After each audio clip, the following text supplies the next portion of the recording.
हंसने लगी, बोले आज हमारे समझ में आया कि महात्मा भी खूब झूठ बोल लेते। जब हमारे कुछ नहीं हुआ महाराज तो हमने अपने पति की दूसरी शादी कराई। मेरी सौते घर में बैठी है, बरसे हो गई, आज तक उसके कुछ नहीं हुआ। तो आप मुझसे कह रहे कि मेरे? नारद कहने लगे हाँ बेटी तेरे। महात्मा कभी झूठ नहीं बोलते बेटी, और जो झूठ बोलते हैं वो दूसरे को नहीं बल्कि खुद को ही धोखा देते। मेरी बात मान ले, तेरे लड़का होगा। और बोले कि तेरी गोदी में, बोले कि तेरी गोदी में लला एक आई जाएगा घर लौट जाइए।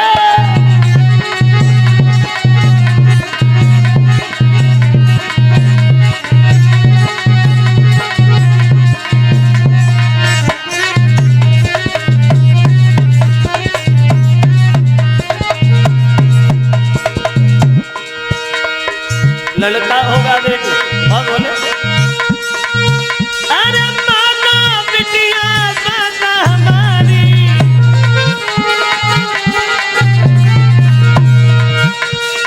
बेटा होवे तेरे अवतारी,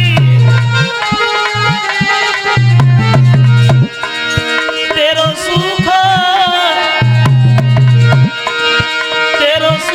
बाग हरि आई जाइयो घर लौट जाइए।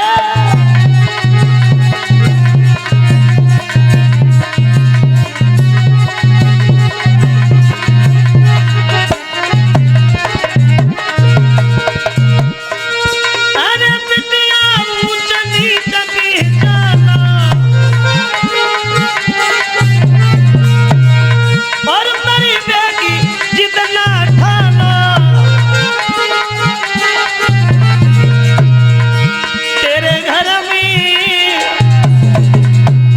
घर में कमल खिली जाइयो घर लौट जाइए।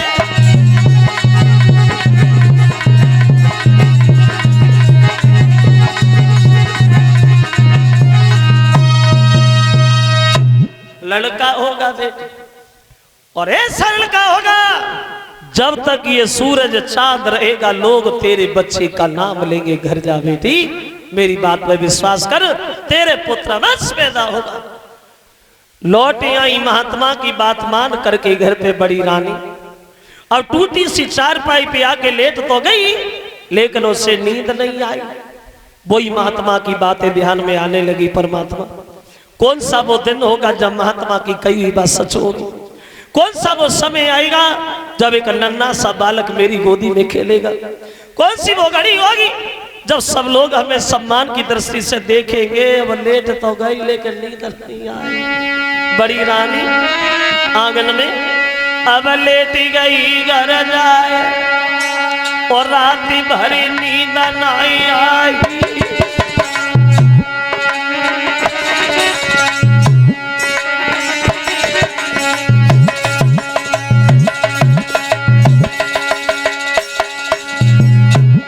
बड़ी रानी को अब लेट गई घर जाए, रात भरी नींद नहीं आई। और सन्यासी की बातें रही बुद्धि में दोहराई रे गरीबों की सदना। जब पुत्र रतन से खाली गोदी मेरी भरी जावेगी रे ओ कब लल्ला हमारो है। और नई बातन मियांगन में बहु घुरालो है रे ओ कब लल्ला हमारो है।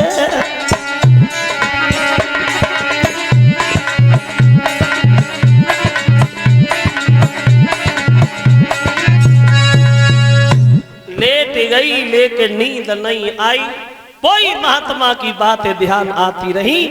सुबह हो गया, उठी और घर के काम में जाके लग गई बड़ी रानी।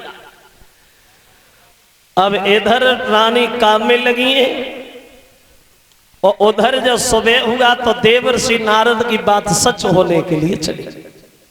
सुबह ही सुबह महाराज उत्तान पाद घोड़ा सजवाने के बाद और ये शिकार खेलने के लिए वन में निकल गए।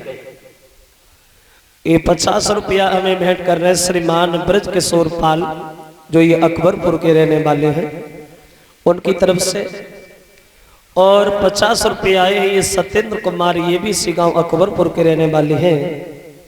लिखा है एक दिन बोली नार पिया से, तो तुम्हें कौन सी वाह भाई, चलो देख लेंगे, सुना देंगे अभी थोड़ी देर में।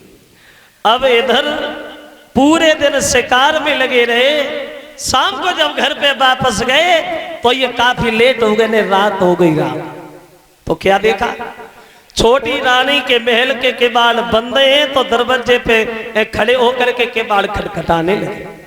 रानी किवाड़ खोलो, कोई नहीं बोला, बोल के नहीं रहे। दासिया भी सो रही क्या, अरे कब से खड़ा चिल्ला रहा हूं, अरे किवाड़ खोले ना, कोई उत्तर नहीं आया।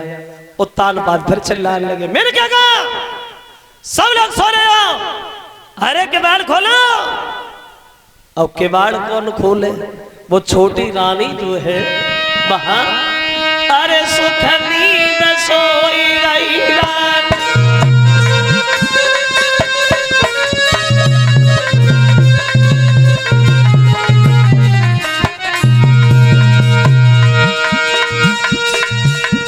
अरे सुख नींद सोई गई रानी, और राजा की सुनी नहीं मानी, महिमा नहीं स्वर की जानी, हरे बड़े बड़े विद्वानी।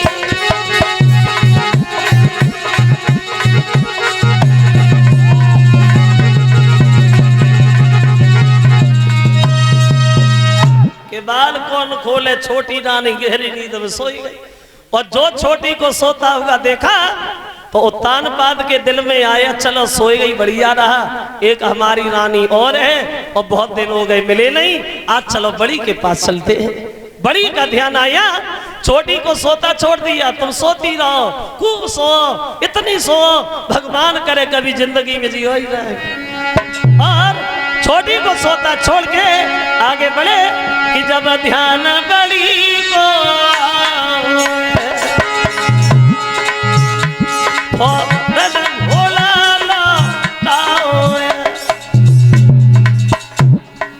सोती रहो, इतनी सो, भगवान करे जीवन में जगो ही नहीं।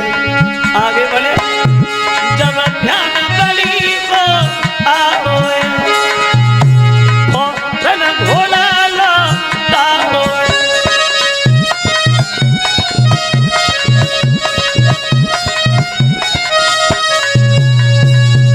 छोटी को घर पे छोड़ा, बड़ी के घर के लिए निकल गई। रात पहुंच गए जहां बड़ी रानी खेतों पे रह रही है।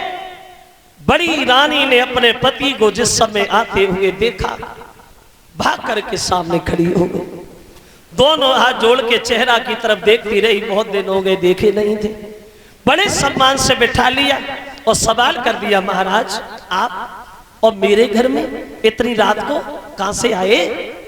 तो कहने लगे हैं, महारानी सुबह शिकार खेलने गए थे, शाम हो गई, छोटी सो गई, हमने सोचा तुमसे मिल लिया जाए, चला गया। तो बड़ी रानी बोली, महाराज तो आप भूखे भी होंगे। अब देखो, जौ की रोटी रखी है वो महाराज उत्तान पाद नमक के साथ खाते।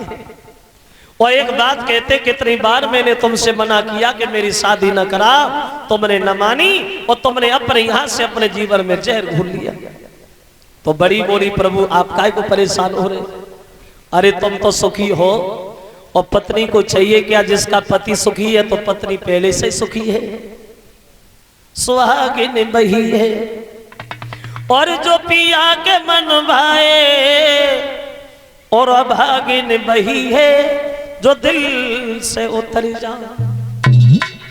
सुहागिन बही है जो पिया के मन भाए, और अभागिन वही है जो दिल से उतर जाए। ये हम लोग कह देते। एक दिन इसका बिल्कुल उल्टा लिखा हुआ देखा, बिल्कुल विपरीत। एक ट्रक के पीछे प्लेट में लिखा था कि नारी बही जो पिया मन भाए, नारी बही जो पिया मन भाए, और पिया बही जो रोजाना पी के ही घर जाए।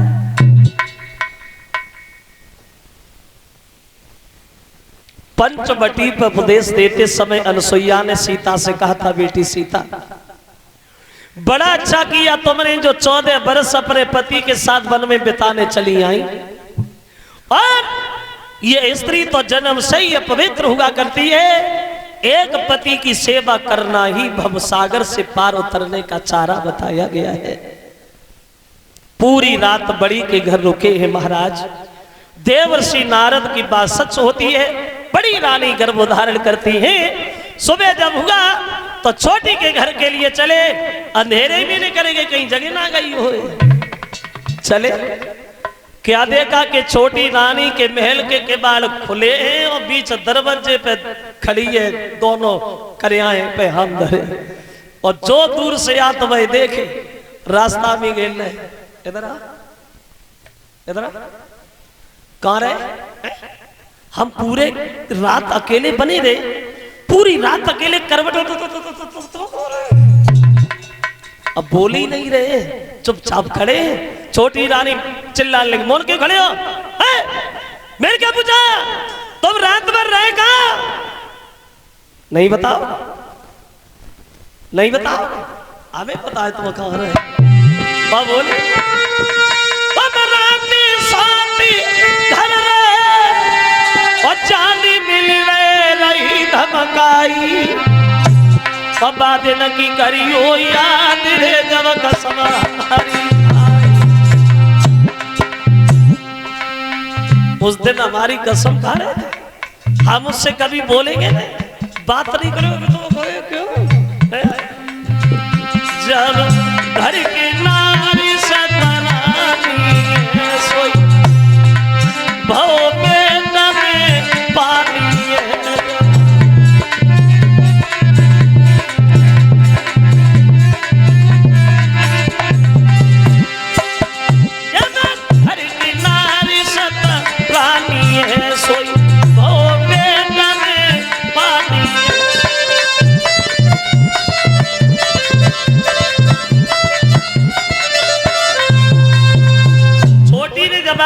मुझसे कह रहे थे मुझसे बोलेंगे नहीं, बात नहीं करेंगे, फिर तुम गए क्यों?